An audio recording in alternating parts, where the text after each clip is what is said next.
This happened back in 2019, when I was living alone for the first time in my life.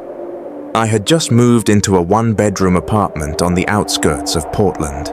It wasn't the nicest place in the world. Peeling paint, old carpet, and neighbors who never made eye contact. But it was cheap, and more importantly, mine. The unit was on the 3rd floor, tucked at the end of a long, dim hallway.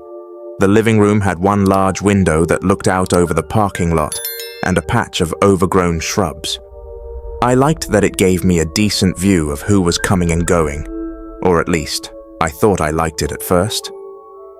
It started on a rainy Tuesday night, about 2 months after I moved in. I was sitting on the couch eating takeout when, out of the corner of my eye, I noticed movement in the parking lot.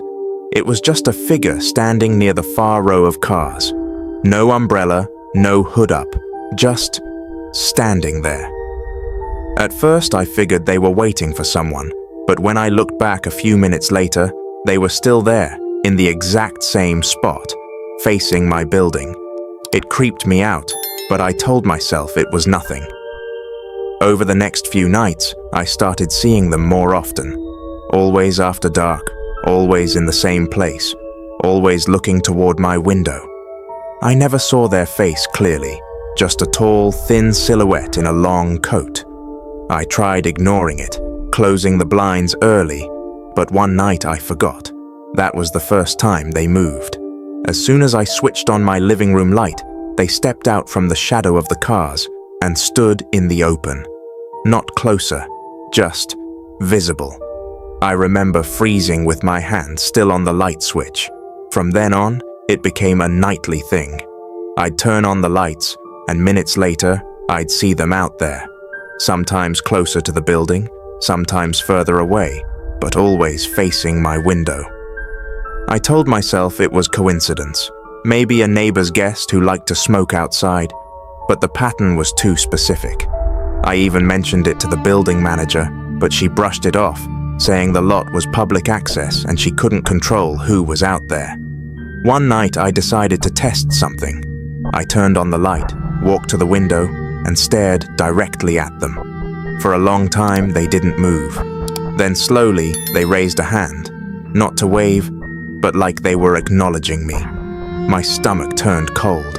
I shut the blinds immediately. That night, I slept with the TV on. The worst moment came about a week later. It was past midnight and I'd fallen asleep on the couch. I woke to the sound of faint tapping. It was coming from the window. I sat up slowly, heart pounding. The blinds were drawn, but the tapping came again, louder this time. I grabbed my phone, pulled the blinds open just an inch, and saw them, inches from the glass, standing on the narrow strip of grass between my building and the lot. Their face was obscured by the reflection of my lamp, but I could make out the pale skin and dark, wet hair. I stumbled back and called 911. The dispatcher kept me on the line until officers arrived. By the time they checked outside, the person was gone. No footprints in the mud, no sign anyone had been there at all.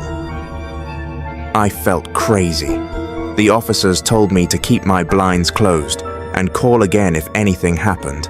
I tried to convince myself it was over, until 2 days later, when I came home from work and found something wedged under my door. It was a single Polaroid photo, my apartment window, taken from outside at night. The blinds were slightly open in the photo, just enough to see me sitting on the couch with my laptop. I packed a bag and stayed with a friend that night. The next morning, I told the building manager everything, showed her the photo, and begged her to change my locks. She agreed, but she also admitted something she hadn't told me before.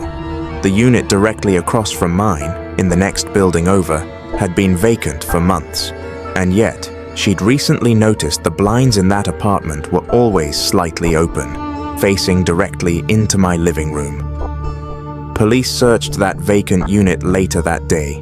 It was empty except for one thing, a chair positioned perfectly in front of the window. Whoever it was had been watching me from there, and apparently coming closer when they wanted to. They never caught the person. I moved out within the week.